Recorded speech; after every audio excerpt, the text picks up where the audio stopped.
Another thing before I start on the actual topic, because many people may have the wrong idea when it comes to Filipinos and being actually better smelling than us, cleaner than us, and all those good things, because you see these images of the slums and stuff like that. No. Let me show you in real time when we get to that. So right now I'm just going to show you something real quick. The storm that we just had, I know people are saying, you made a big deal out of nothing. It wasn't like that, not at all. We were destined, we were very, very close. Masbate is right there. Romblon is right there. They are destroyed. Masbate, for example, had at least 3 deaths the last time I saw. 3 deaths and like 10 or 12 people in the hospital with serious things. Hundreds of other people with minor injuries. No electricity for months on end. And you can practically see, well, you can't see it. You can see Romblon, and they're side by side. So Romblon is just a bigger mountain, so you can actually see it. And it's very close. Like James and Karen are in the comments here. They just sailed there. They came from here to go over there. And it just takes them a couple hours on their little boat there to go over there. So that's how close it actually came. And I'm going to show you guys right here. So, I don't know if my thing is going to show, but the eye, so you can see Rojas City. I don't know if that's going to show up on your screen, my pointer. I think it does. Okay, so you're going to see the eye in a second up here. And so this is where it crossed over. So you got all these islands up here that really got smashed. First it went over and hit Samar, but this is zoomed in to show Rojas City, so it's not specifically there. Oh, there it is, right here, actually. It's coming across. So this is the eye of the Typhoon, and it was upgraded by this point to a Typhoon, and then later downgraded again. So this is the eye right in here, and this is why we were very concerned in watching. As you can see, it's coming down in this path, and nobody knew, would it keep going this way? Well, they projected it wouldn't. Don't get me wrong, but they're like, anything can happen.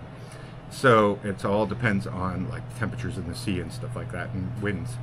So right, you can see right here, and this is us sitting right on the edge here, and the eye is that close to us. Those islands are not that far from us, and it just stayed right in the middle. We were very lucky. And if you watch this in high speed, it does this weird little like this, and then boing, it bounces right back up. Something about this coast over here in Kalibo that makes it fly upward.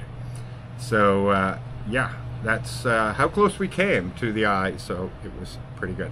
Okay, you can't see the pointer. All right. Well, either way, you guys can see the eye. I think that's pretty obvious where the eye is. And if I speed this thing up to show you the actual, well, maybe not actual speed, but let's do like 50%. So it goes a little faster for you.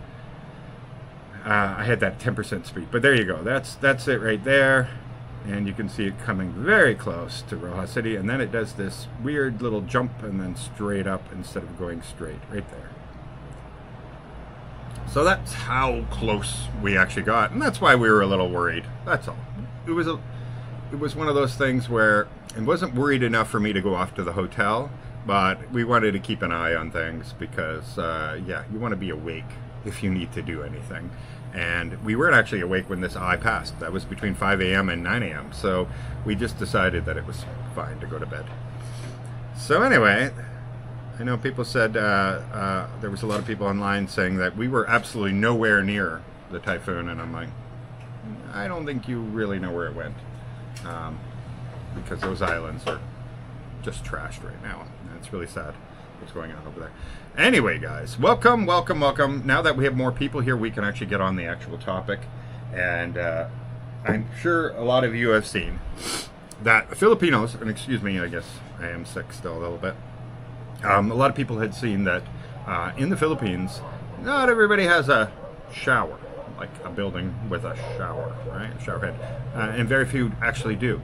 And maybe you don't know this, but many of them bathe with their clothing on. It's actually an opportunity. You can wash the clothes and yourself in one. And when I lived in Boracay, when I first moved here, and my house, it was a brand new house they just built in this compound, this family compound, and I only got it for 20,000 pesos a month, a 3-bedroom house, right, in Boracay. It was really beautiful, 2-minute walk to the beach, but a beach that nobody goes to, just locals. And but it's still beautiful, it's still Boracay. And so the one thing about my house is the front door, when you opened it, was the compound's well, right? They all got water from the well. I got city water piped into the house because they knew they wanted to rent it out to somebody who could afford $20,000 a month. So they put air conditioning in it. They had a hot water heater. They ran like city water, everything else.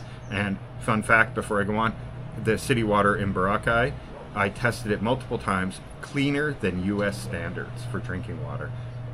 I've never found anywhere else in the Philippines that has tested safe to be drinking right out of the tap. But yeah, when I lived in Boracay, there wasn't a day I didn't drink out of the tap, because the first day I got there, a Swiss German that I rented an Airbnb from, he told me you could just drink from the water. I took his word for it, and then one day I was like, I should just test this, not just take his word for it. But he had lived there a long time, and sure enough, he was right. He was right. And we did both tests, like the ones that take longer for bacteria and that kind of thing. So yeah, you can drink water somewhere in the Philippines out of the tap. It's Boracay. Anyway, so right in front of our door was the town well. And so I got to see firsthand exactly how everybody washes every day. And like all of the compound families, they would come over and they just have a bath right in front of your house, right out my front door, and there are people bathing. And it was, interesting because nobody's shy about it here. It's not a big deal. Well, because you're fully clothed. But the thing is like they dumping the water all over them, right? And yes, girls are wearing bras and everything else while they're bathing. But they do get soap, like under and in and everywhere. They do wash really, really well. And then you'll see that maybe 2-3 times a day because of the heat here. And it makes sense. And so I'm going to just show a chart that I forgot to load. So here we go. Look at that. Ignore the schools thing. It's just the title. So Brazil is twice a week, 14 times on average per week that they have a bath. And then Colombia, Thailand, Philippines, Indonesia, going all the way down. So almost twice a day. Now it makes sense. It's so hot. Hang on. Lara, maybe you bang later, not now. Thank you. So yeah, it makes sense. It's hotter, right? But then you look on there and you're like, okay, but there's plenty of hot countries along the equator, like India and all kinds of places that do not show up on the list. But these are the averages here, and then you got the U.S. basically once a day, right? 7.2. So in a week, yeah, basically once a day, and that makes sense because there's a lot of people that just shower at night or just shower in the morning. But here in the Philippines, my gosh, no.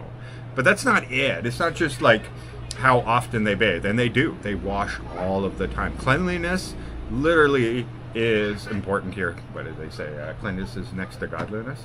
And no, Ralph, it's not a new microphone. It's an old microphone. My wireless microphones, I can't find them. We're not sure what happened to them. So anyway, so I'm going to show you something else, though. Can I load that, or I could just tell you that? But I don't know if you've noticed this, but here in the Philippines, deodorant is actually pretty, not rare, but it's not as common. And when I mean deodorant, I mean like antiperspirant, that kind of thing. And a lot of places you can buy deodorant, just like you can get like cologne and perfume, but you can't buy antiperspirant. And you might think, wow, that's crazy. Everybody must be stinking over there. But it isn't true at all. Filipinos are actually smellless or whatever. They don't have any scentless. So Filipinos generally experience less underarm body odor due to genetic variation in their ABCC11 gene, which is common among East and Southeast Asians. So there you go. The gene prevents the production of lipids in the sweat and bacteria that break down the bacteria to create odor. So it's funny how that works, that like they actually can sweat but not have any smell from their sweat in their armpits. And so therefore, why would they never need to stop or block that sweat or anything if there's no smell and no BO or anything like that to it? Now, that's not 100% true, because I think it's mostly, this is just a guess, I don't have any proof of this, but that, when the Spanish came here and the Americans came here and they started mixing, maybe quite a few people lost that, because like Catherine swears by it, that she needs antiperspirant, that kind of thing. Because of that mixing, I'm sure that gene is becoming less and less common. But yeah, a lot of them here do not have the ability to generate BO under their armpits. But then, of course, the fact that they're washing many times a day with these bucket washes, not just this trickling of water on here and you kind of haphazardly do it. Here they're literally scrubbing their toes, their feet, and everything. It's like having a full-on bath, but with a bucket. And you might get shocked by this because sometimes when you rent a place, like an Airbnb, and you go in and you're like, there's no shower, there's just a bucket and a ladle. And yeah, that's the common Filipino way to have a shower. Look who it is. Come and tell us all about the Filipino showers. You're going to do one right now? No. I need money, sorry. I gave you 5,000. That's for beer. No, we have enough for beer. Oh, you said it's for beer. You told me we had enough. They didn't have that much shopping. I asked No, you that's earlier, for the axe. And I asked you if it's for beer, and then No, you it's said for the bike. Oh, okay. Because I said there's no. Are you gonna have the bath soon first, on air, with the bucket? Yeah? No?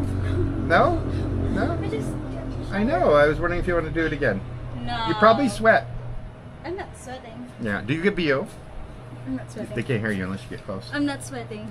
You are sweating. I know I'm sweating, but I do. I'm not Filipino, so I actually sweat. But do you get BO? If you didn't wear deodorant, would you get BO? The smell under your armpits? No. So why do you wear deodorant? No, I'm not. Because I do? Know. No. Well, you didn't buy antiperspirant before me, though. Right? Just deodorant, Yeah. not antiperspirant. Now you wear antiperspirant because you like mine. That's mine, actually. Whatever. The point is you started buying it with me. Mm. Yeah. Yeah. But do you know any Filipinos that smell under their armpits when they sweat? Some of them. Yeah? Yeah. A few? Mm-hmm. Yeah.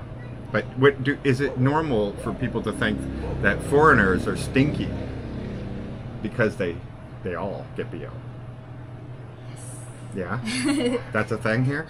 Yes. Like everybody goes, oh, foreigner. Like if you got on a jeepney and there was there was like foreigners sitting on both sides of you, would you try to move? They're all sweaty. I don't move. Right, Yeah. but would you sit between them? Yeah, that's fine. I just need to Plug your nose. Yes. So even though they may not swell, it's just in anticipation, just in case, because you know how hot it is. Yes. There you go. There you go. All right, go take care of them with the money. Yeah. You don't need more money though, right? No, I need to go to 7-Eleven, send Gcash for apps. Because they need Gcash. No, Marianne's coming to the bar. No, can't do. Oh, he can't come? I messaged him. Oh, he's the one that told me he's coming told him today. to send the Gcash. Oh. They need the 800. Yeah. Well, I don't think it's going to be that much anyway to fix the bike. Anyway, been having bike problems, as you guys know. Thank you. If you watch my last videos. There you go. We got a little input from the young lady over here. And the gene isn't prominent with Filipinos. Well, I got to tell you, I've never smelt BO myself on any Filipinos. And the primary reason, I'm just going to see here, the gene variant is common in East Asia and Southeast Asia, including Koreans, Chinese, Vietnamese, and Filipinos. What's the percentage? Let's find out. Let's just ask. Somebody's saying in the comments here that it's not the percentage of population. It is a very mixed race, you know, like Filipino race, right? Because the Spanish have been doing this for a very long time, where maybe Japan is very unmixed, as a good example. Let's see, the percentage of them in... Oh, you know what's interesting though? Due to the genetic mutation of the ABCC11 gene that results in dry earwax and a lack of lipids, while this genetic trait is common in the region, ranging from 80 to 90% of the population. So yeah,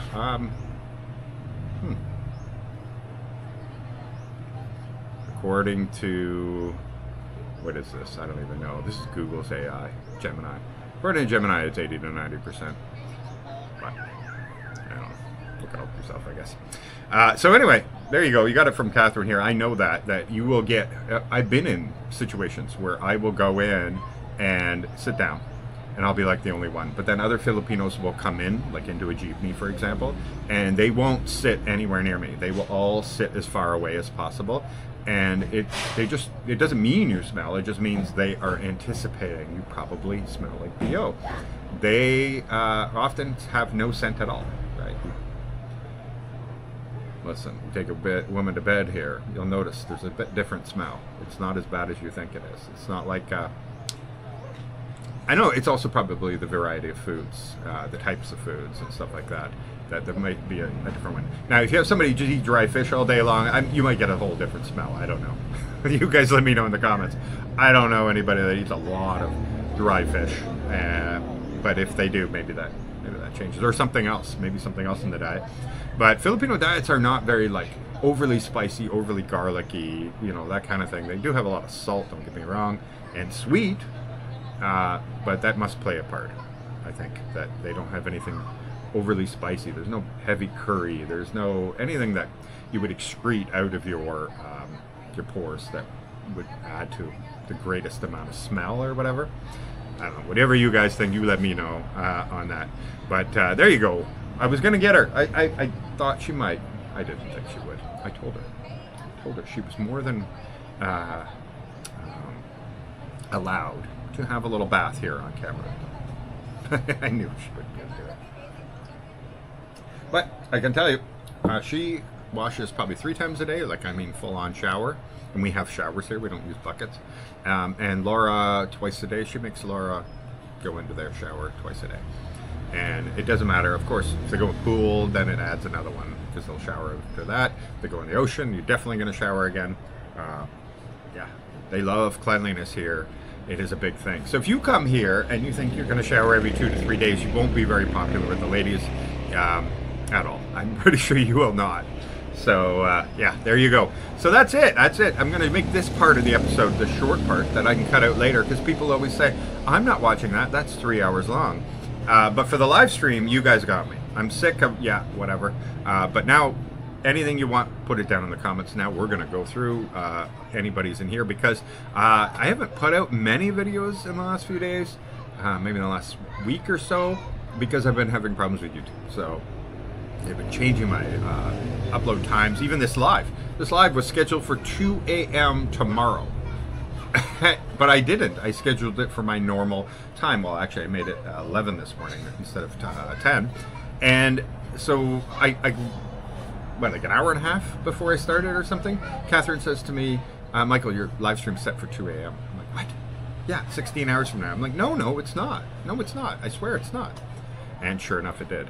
So I contacted my YouTube agent and told her, like, this is getting worse. It's not just the videos. It's happening everywhere. So yeah, I know, it's been a nightmare. But anyway, there are videos there that you have never seen, I guarantee you, because none of them, because they've been screwing up my upload times and stuff, a lot of times it is not going out to all my subscribers.